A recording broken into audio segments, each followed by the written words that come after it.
Good morning.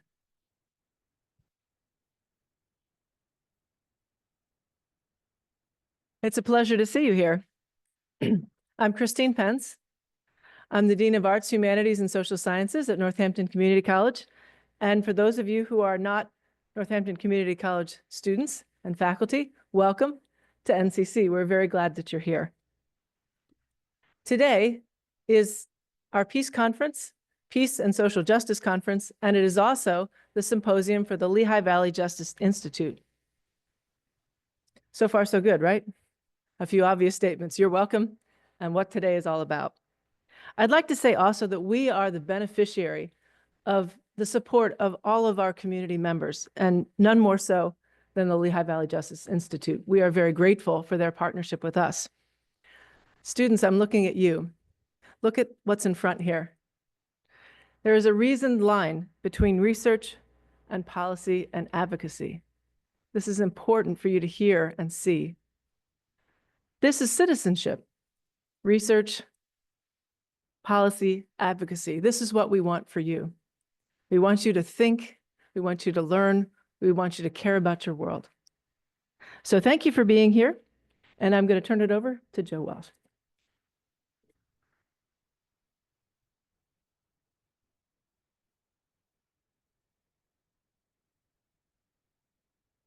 Thank you, and thank you all so much for coming today. I think we have a really exciting program lined up for you. Unfortunately, our keynote speaker, Susan Wild, who has a really impressive record working on mental health issues, among so many other issues, cannot make it today because she is home with the stomach flu. And I suggested to her that maybe she could Zoom in and make a few remarks. And she said that she's really running to the bathroom a lot.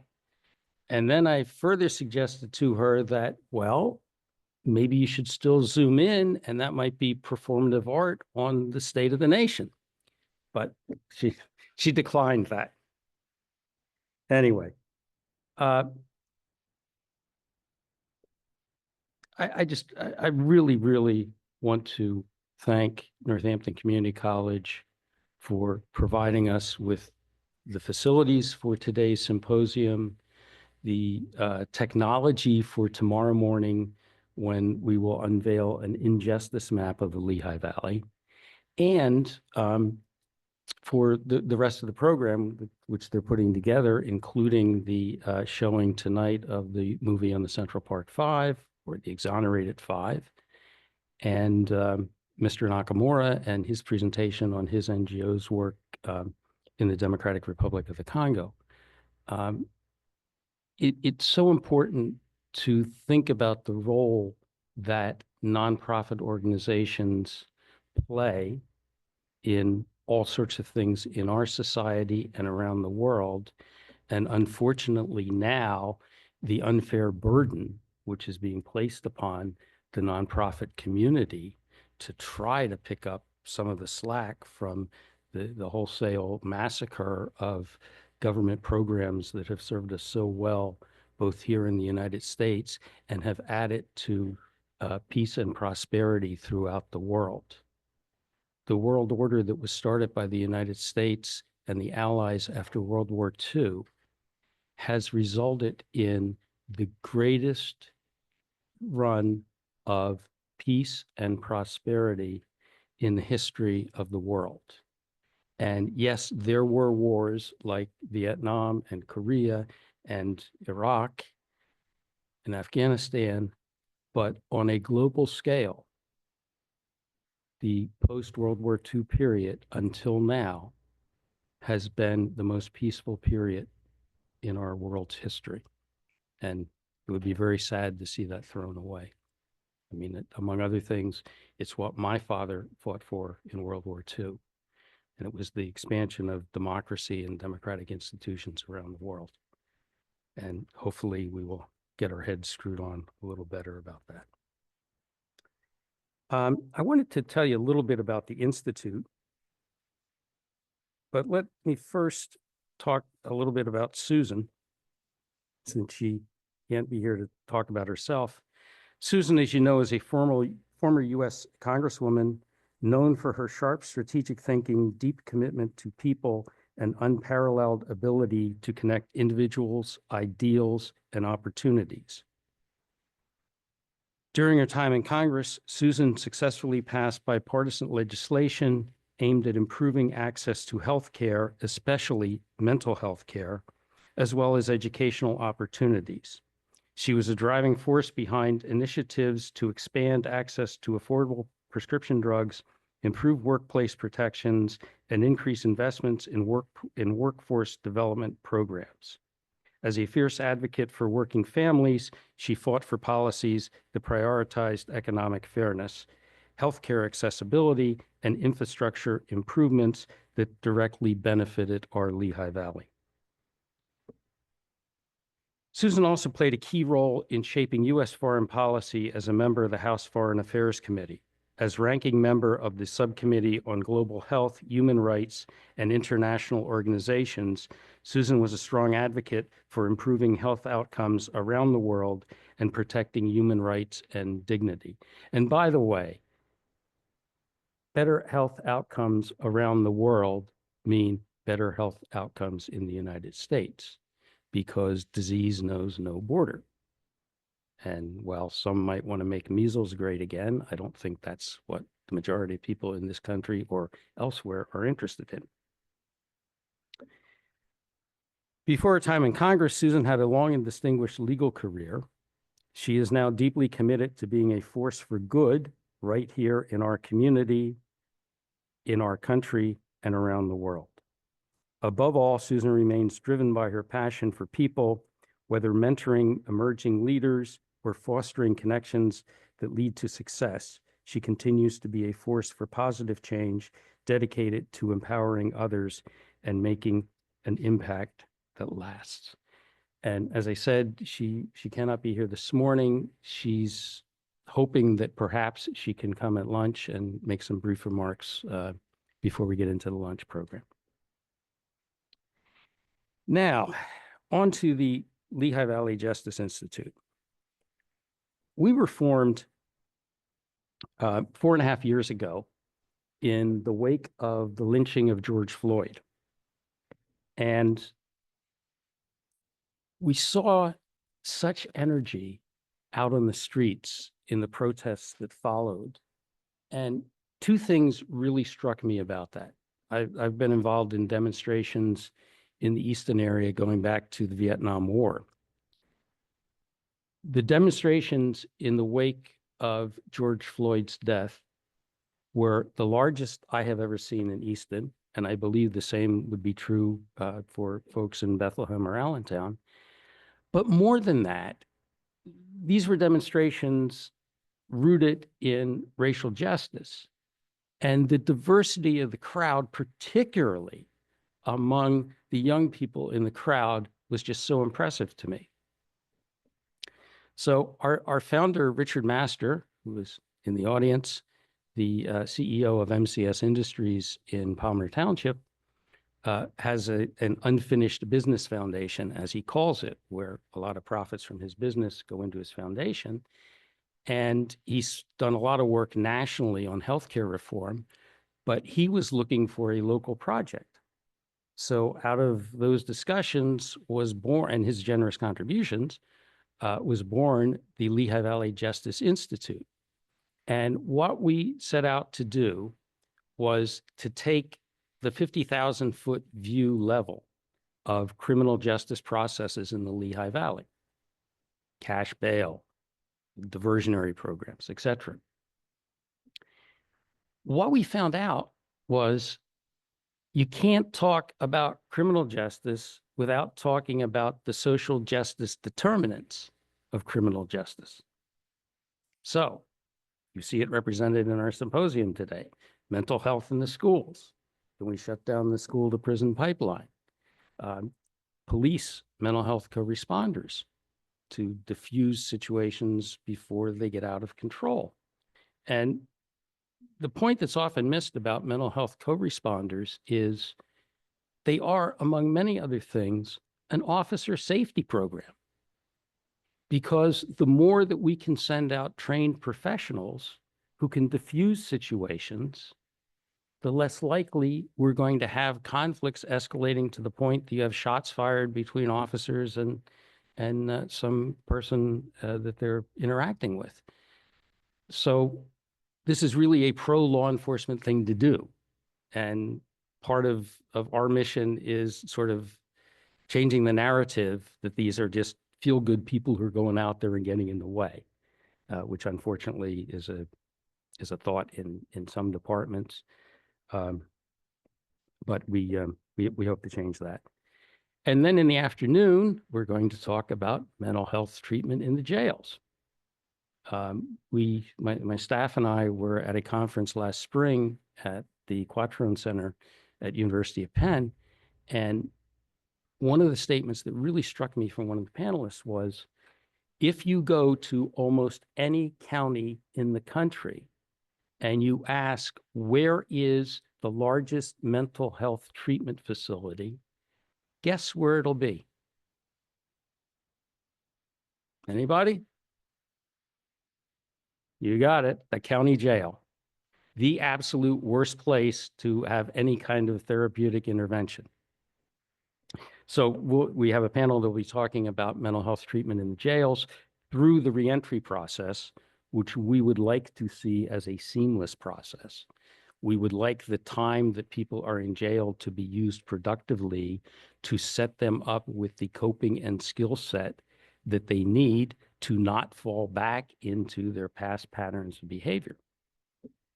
So that'll be an interesting panel. And then finally, a really intriguing panel, our panel on the reimagining of roles in the criminal justice system. And on that panel, we have the new Lehigh County District Attorney and the Lehigh County Chief Public Defender, both of whom have taken expansive views of their roles. My favorite quote from the last year is from Jacqueline Romero, who until Valentine's Day, when she was unceremoniously dismissed as the local U.S. attorney, she always said that she viewed her mission as two-pronged. The first was obviously to investigate crimes and to imprison people who commit crimes. Her second part of her mission was to make sure that she never saw those people again. And that's why she placed a heavy emphasis on reentry programming here in the Eastern District of the federal courts. Rounding out that panel is the one and only, your own Vertel Martin. So that should be a lively and interesting panel. And then during lunch, we're hoping that maybe Susan will be able to make it and say a few words, but we also have a presentation by Yusuf Dahl, who will talk about the Thurmond Amendment. The Thurmond Amendment was an amendment, as the name implies, pushed by segregationist Senator Strom Thurmond in the 1980s. And what it does is impose a lifetime ban on public housing for anyone convicted at any point in their life of certain drug offenses. And Yusuf has been mounting a nationwide campaign to try to repeal the amendment, or if not repeal it on the federal level, in various states to mitigate against its effects. And he will talk about legislation that's about to be introduced here in Pennsylvania to do that. So that's our symposium. Tomorrow at 10 o'clock over in College Center 220, we will be unveiling an injustice map of the Lehigh Valley. And this is really exciting. This is a first of its kind. Through a generous financial support from Northampton Community College, we were able to put this map together. It will be hosted on our website after the unveiling tomorrow. But what it is, it's a map of the Lehigh Valley with all sorts of potential overlays for data sets related to healthcare, education, economics, criminal justice, obviously, and environmental justice, plotted against general demographics of the Lehigh Valley down to the census block group level for most of the data. So it will allow researchers, students, general public, media to go into our website and start playing around with these different data sets and see on a neighborhood by neighborhood basis who is affected most by these various injustices or inequitable distribution of resources and wealth throughout the Lehigh Valley. And we think it's going to be a very exciting tool. It's something we view as an ongoing project. We will be adding more and more data, and we will be welcoming suggestions on what data sets to plot on the map. But we will have an unveiling of that tomorrow. NAC has provided us with a giant touchscreen. So our data scientists will get to play John King and have a magic wall, point at it and have various things come up. Anyway, so that'll be a very interesting presentation tomorrow morning. As I said, we formed this institute to look at criminal justice processes and then social justice processes throughout the Lehigh Valley. And we take on a fairly unique approach to things. We first identify a problem. We then research the problem, see what's out there historically in the academic literature, and also get our own data and do data analysis on it, and fairly intensive data analysis. And from that, we try to craft a local solution. All right. Our mantra used to be, we don't want to wait for Harrisburg. We don't want to wait for Washington. You know, we want to know, what can we do here? And our first panel has a gentleman who certainly took up the ball even before we were in existence and came up with a local solution in the form of a trauma-informed approach to education, Dr. Bailey, who you'll be hearing from shortly. But we thought it was easier to find local solutions to problems than trying to lobby in Harrisburg or Washington. Given the current situation in Washington, Washington's just out of the question. So our local solutions certainly will serve us well in this next, hopefully brief period of time. Then we publicize the results through reports that we write. We have all the statistical analysis, and our great director of operations, Victoria Wrigley, writes these reports that normal people can read. You don't have to know what R squared means. She'll explain it to you. And then, of course, we do follow-up research, as with Dr. Bailey's program at Liberty. He started at Liberty. We're doing follow-ups with some of the students participating in the program to start analyzing what's working, what's not working. So that's basically our approach to things. We have had some really good successes, actually, in 4.5 years. We put out a non-data report on models for how police departments can, in real time or, you know, on a fairly frequent updated basis, disclose use of force incidents by their departments.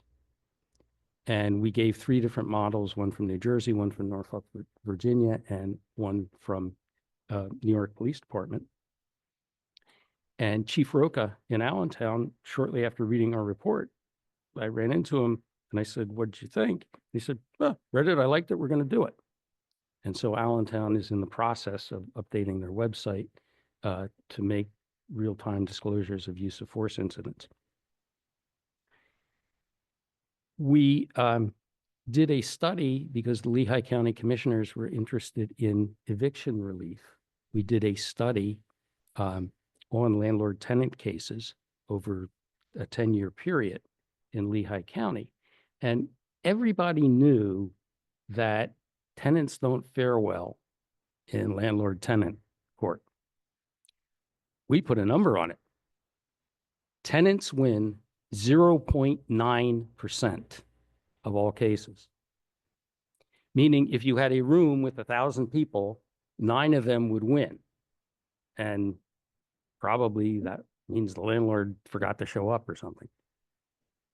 So based on our study, it was amazing to watch, because some of the commissioners who were on the edge, and actually we have one who was a commissioner at the time in the audience, Bob Elbeck. Some of the commissioners who were on the edge, once a number was put on it, it just became real to them. It wasn't now just a general concept about how things go. They actually put a number on it.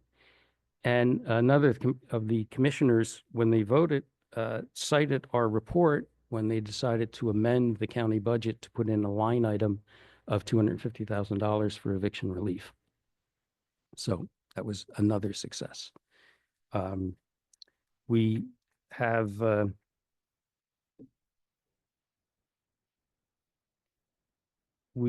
study that we did on mental health in the schools was used by Community Action of the Lehigh Valley in obtaining a $1 million commitment from the city of Allentown toward a youth center project. And just recently, we successfully advocated for a $250,000 increase in Lehigh County funding for community intervention specialists.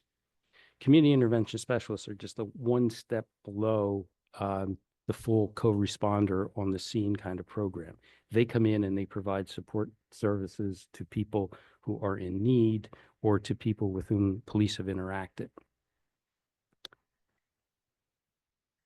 Now, I'd like to quickly run through some of our work, and then I'm going to turn it over to Vertel for a few minutes. If you go to the resources page of our website, you can see some of the studies that we've done. We did one in conjunction with the Morning Call newspaper on parking enforcement in the Lehigh Valley. This was prompted by an event that you might have seen in the newspapers a little over a year ago, where the Allentown Parking Authority went out on a weekend day and ticketed people waiting in line for a food bank. And that sparked community outrage and discussion of parking enforcement patterns. And so we did a study, which we presented to the leaders in Allentown, and Allentown Parking Authority is making some changes to their procedures and some reforms. If you can scroll down, the next study is an academic published study that Victoria Wrigley wrote, analyzing the length of pretrial incarceration and its effect on sentencing outcomes. All studies prior to this one had only treated pretrial detention as either you were detained or you were not detained.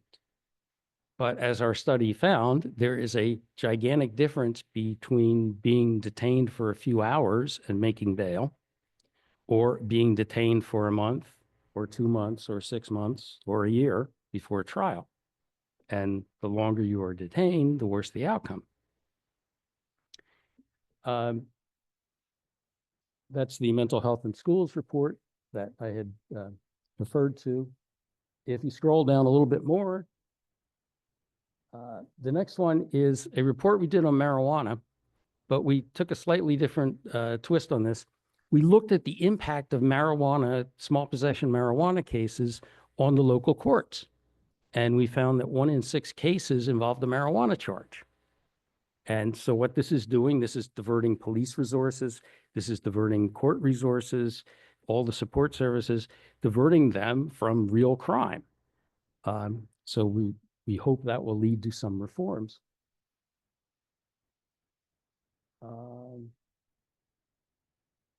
The next two are the landlord-tenant studies I referred to. If we can scroll down, this is the renters report. So that's the work that we've done, and you're available to go in and peruse it on the resources page of our website at any time you'd like. Finally, we've got a number of things that we're working on and some that we're in the designing phase for. And one of them is we're interested in doing sort of a comparison of procedures in the two counties of the Lehigh Valley. Who does what better, what practices could be cross-county populated. And we're hoping to get that project going sometime within the next year. So that's enough about us. You've heard me drone on. I'm sure you're ready to hear the great commentary by the one and only Vertel Martin.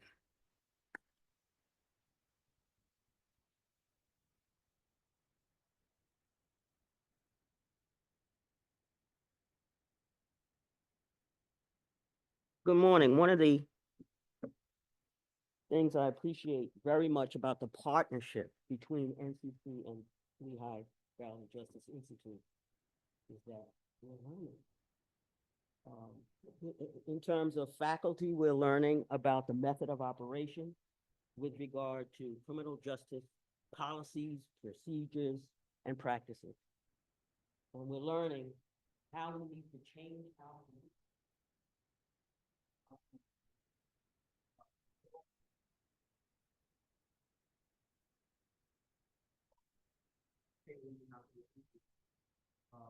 looking at what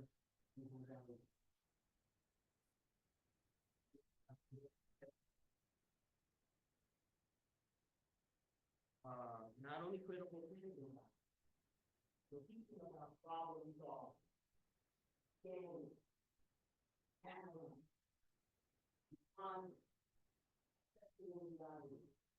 and we think a lot of the content of our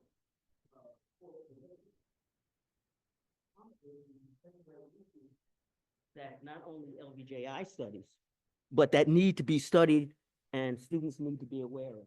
I just happen to have a list of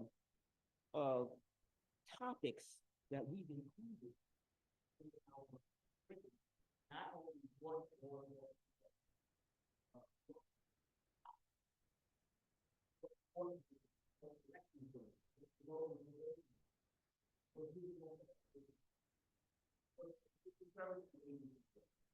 not only the what, what that means. So some of the topics that we have is very, very exciting because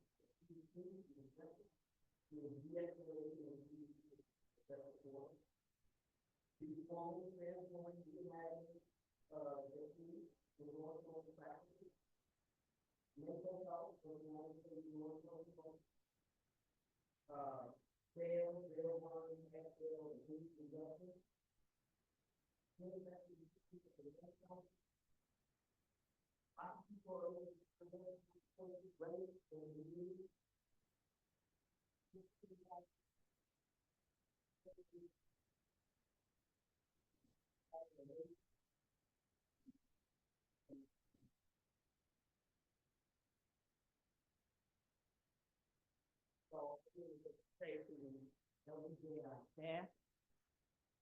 wow, we're learning a lot. And this partnership is really helping us to grow not only as an academic and educational institution, but as people who have become more data-driven and intelligence-driven in terms of practice. Thank you.